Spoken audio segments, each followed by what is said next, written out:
Interior of the 123 to black, and one of the things that needs to be changed is the windlace around the B-pillar. Now I call it windlace. Windlace is also a term used for the fabric-covered rubber seal that goes around the door. I'm going to just leave that black rubber. I pulled the cloth off of it, but since I'm going with a black interior, it won't stand out anyway. So what I did is I bought some Duramax tweed from a local upholstery store. Real thick and durable fabric. And I used my wife's cutting mat and rolling cutter, and I cut it into 3-inch strips. Now while I was at the upholstery store, I got this welt cord. It is 5/32, I believe.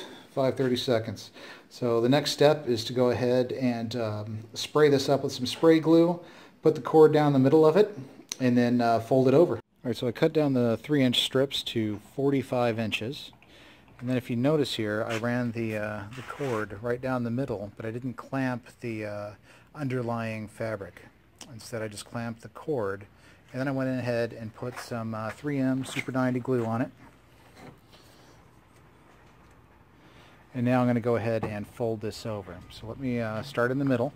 I'm going to fold it over, trying to line up the edges, and then I'll come back once it's folded all the way down. I'm also going to use a spreader and try and get that pinched as tight as I can after I roll it over. Alright, so I got a couple of these under my belt now, and I've kind of changed my strategy. As I fold this over, I'm pushing back with my thumb on the rope and pushing down on the top and squeezing this rope tight.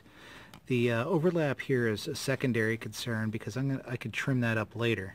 So I'm coming along, and then once I have a section done and it's nice and tight, then I'm grabbing my spreader and I'm really pushing in that seam pretty hard. I want that to be real nice and tight, and then I'll go ahead and push down the lip. So for me, I want it again to be a nice tight and clean fit. I don't want it to look like there's a bunch of air in there, or that it just wasn't created well. Fortunately, my 123 was pretty trash. It actually had like a rubber type rope, a welt, and I did see some plastic, but I didn't see any rubber. It actually reminded me a lot of the screen material to hold the screens and the frames. So see there, I got the I had to put the phone down. I didn't get the welt tight in the back of that fold.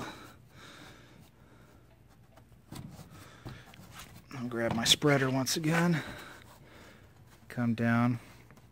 Now this one I was just going to show you not to freak out, so I'm going to just bend that over. So I'm going to go ahead and press this down, flip it over, press the welt on the other side, and then we're going to come back. And I was surprised the Super 90 pulls apart real easy, so if you make a mistake, it's real easy to do. And this was just a sample to show you that even after it's dry. So there's not a lot of tension on this, right? It's going to be glued in. And to glue it in the car, I'm actually going to use the weldwood. Everything I read online and the upholstery shop strongly recommended this. And the Super 90, it says high strength. That's fine. It's just a simple contact adhesive, and it's fine for something that's, again, not under any load, if you will. And that's what that windlace is. Right, but it'll be held to the car with a weldwood, as will the parts of the headliner that I need to glue in. So let me go ahead and finish up running down the bead one more time with my plastic spreader, and then I'll come back and we'll just pull that apart, and you can see how easy it is. Alright, so here's our piece. It's all dried up now, and as you can see, you can pull it apart.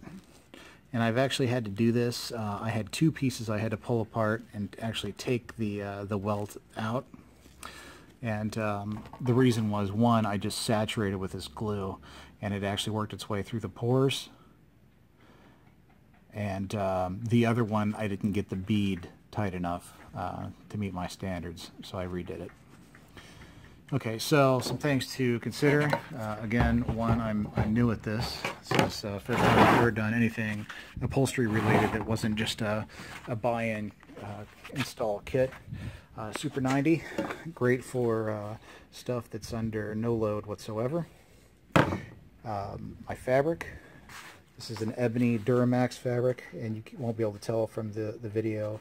This is very thick material. If you get something really thin and you go heavy on the glue, chances are it's going to just go right through. I'm going to use the weldwood to install it once I clean up the jams. For the headliner, you can see the glue mark on the outside of the window there, and also in the sunroof area where I peeled it off. I'm going to use clothespins to hold it in place until that dries. And I'm using, there are different styles of welt, W-E-L-T.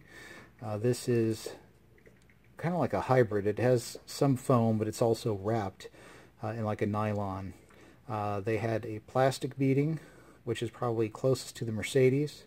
And then they had a pure foam core, which domestic vehicles, I believe it's more of a 3/8 and 1/2 inch option, which was too big. So I couldn't go with that. This seemed like the best thing for me to use. It had a little bit of give if the size wasn't right.